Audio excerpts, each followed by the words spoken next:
అప్పుల బాధలు వెంటాడుతున్నాయా? అయితే 6JVR వారి జాతిరత్నాలు ధరించండి.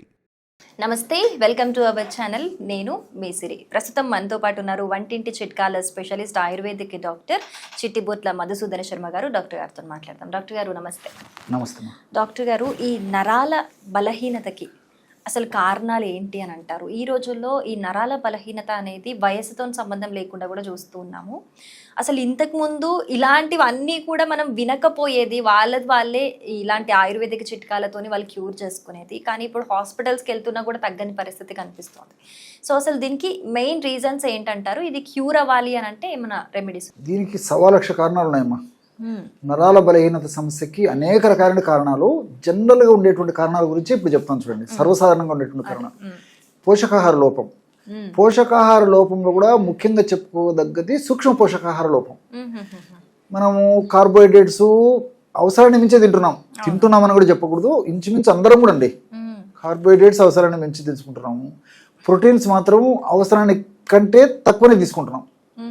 అదేవిధంగా ఫైబర్ అవసరానికంటే తక్కువ తీసుకుంటున్నాము. ఫ్యాటు అవసరానికి మించి తీసుకుంటున్నాం. అంటే కావాల్సిన తక్కువ తీసుకుంటున్నాం, అవసరం లేని ఎక్కువ తీసుకుంటాం. అవసరం లేని ఎక్కువ తీసుకుంటున్నాము, అవసరం కావాల్సిన తక్కువ తీసుకుంటాం. దీనివల్ల నరాల బలహీనత వస్తుంటుంది. దీనికి తోడు నేను చెప్పినటువంటి పోషక లోపంలో కూడా సూక్ష్మ పోషకాల లోపం ఎక్కువ ఉంటుంది. సో బి కాంప్లెక్స్ ఫ్యాక్టర్స్ ఉండట్లేదు మనం తీసుకున్న ఆహారంలో. సెలినియము, జింకు, మెగ్నీషియము ఇలాంటి పదార్థాలు ఉండేటువంటి పరిస్థితి లేదు. కాల్షియం చాలా తక్కువ ఉండేటువంటి పదార్థాలే మనం వాడుకుంటున్నాము. సో ఇవన్నీ కూడా నరాల బలహీనత సమస్య కారణభూతాలు అవుతున్నాయి అన్నమాట. దీనికి తోడు మానసిక ఒత్తిడి, అదేవిధంగా ఈ ఫాస్ట్ ఫుడ్స్, జంక్ ఫుడ్స్ విపరీతంగా తీసుకోవడము, దట్టు రాత్రిపూట ముఖ్యంగా హెవీ ఫుడ్ తీసుకోవడము ఈ యొక్క డిన్నర్లో, ఇవన్నీ కూడా ప్రత్యక్షంగా పరోక్షంగా నరాల బలహీనత సమస్య అనేది కారణభూతం అవుతూ ఉంటాయి అన్నమాట. కాబట్టి ఇలాంటి అనేక రకాల కారణాల చేత మన దేహంలో ఏం జరుగుతుందంటే, నరాలలో శక్తినిచ్చేటువంటి కేంద్రాలు ఉంటాయి, వాటిని మైటోకాండ్రియా అంటారు అనమాట. ఈ మైటోకాండ్రియా సమర్థవంతంగా పనిచేయకపోవడము, మైటోకాండ్రియాలు చాలా తక్కువగా ఉండడము, వీటి వల్ల నరాల బలహీనత కలుగుతూ ఉంటుంది అనమాట. ఎప్పుడైతే శక్తినిచ్చేటువంటి కేంద్రాలు స్తబ్దుగా తయారైపోయాయో, శక్తి ఎక్కడి నుంచి వస్తుందండి? మనకు నీరసము, నిస్త్రాణ, బలహీనత, అంతుబట్టని అంతు చిక్కని నీరసాలు వస్తుంటాయి. ఇదొకటి. రెండోది ఏమంటే, ఈ నరాల కణాల యొక్క చుట్టూ కణ కవచం లేదా కణ పొర అనేటువంటిది ఉంటుంది అనమాట. ఆ చుట్టూ అంతా మైలిన్ షీత్ అంటారు దాన్ని. Myelin sheath. ఆ మైలిన్ షీత్ కూడా డ్యామేజ్ అయిపోతుంటుంది.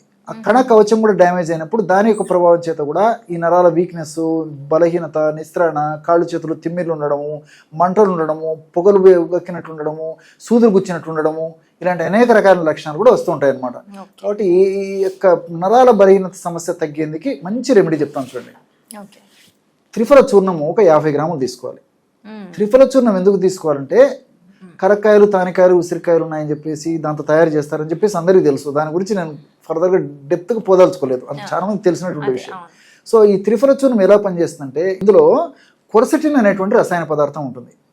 ఈ కొరసెటిన్ అనేటువంటి రసాయన పదార్థం ఉన్నటువంటి త్రిఫల చూర్ణాన్ని మనం వాడుకున్నట్లయితే అది న్యూరో ప్రొటెక్టివ్గా పనిచేస్తుంది. శాస్త్రీయం కూడా నిరూపణింది. నరాలను ఎప్పుడైతే రక్షిస్తుందో నరాల సమస్యలు తగ్గిపోతాయి, ఈ వీక్నెస్ అవి తగ్గిపోతాయి. సో త్రిఫల చూర్ణం ఒక 50 గ్రాములు తీసుకోవాలి. రెండవ పదార్థంగా అశ్వగంధ చూర్ణం. గత అనేక వీడియోల్లో కూడా మీరు కూడా ప్రస్తావించడం జరిగింది, అశ్వగంధ చాలా స్ట్రెస్ చేస్తారని చెప్పేసి. సో అశ్వగంధ చూర్ణాన్ని కూడా ఒక 50 గ్రాములు తీసుకోవాలి. అశ్వగంధలో కూడా విథనాలాయిడ్స్ అని చెప్పేసి రసాయన పదార్థాలు ఉన్నాయి. ఈ విథనాలాయిడ్స్ అనేటువంటి రసాయన పదార్థాలు కూడా మైలిన్ షీత్ని బాగా కాపాడేటువంటి శక్తి ఉంది.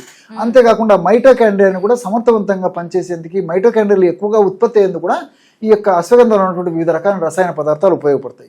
కాబట్టి త్రిఫల చూర్ణము, అశ్వగంధ చూర్ణము ఈ 2 పదార్థాలు సమభాగాలుగా కలుపుకోవడం వల్ల బ్రహ్మాండమైనటువంటి నరాల బలహీనత తగ్గించేటువంటి ఔషధం రెడీ అయిపోతుంది. దీన్ని ఈ పద్ధతిలో తయారు చేసుకుని ఒక గాజు సీసా నిల్వ ఉంచుకొని రోజు ఒక్కసారి ఉదయం కానీ, సాయంత్రం కానీ, రాత్రి కానీ ఏదో ఒక టైంలో 1/2 టీ స్పూన్ నుంచి 1/2 టీ స్పూన్ వరకు, అంతకంటే ఎక్కువ అవసరం ఉండదండి, 1/2 టీ స్పూన్ నుంచి 1/2 టీ స్పూన్ వరకు ఈ చూర్ణాన్ని తీసుకుని, తేనె వాడదైనటువంటి వాళ్ళందరూ కూడా కాస్త తేనెతో కలిపి తీసుకోవచ్చు. మరి తేనె వాడకున్నటువంటి వాళ్ళు ఎవరైనా ఉన్నట్లయితే కాస్త పాలలో కానీ, అంటే ఒక 50 ml 100 ml పాలలో కానీ, లేకపోతే 50 ml లేదా 100 ml నీళ్ళలో కలిపి కానీ తీసుకోవచ్చు.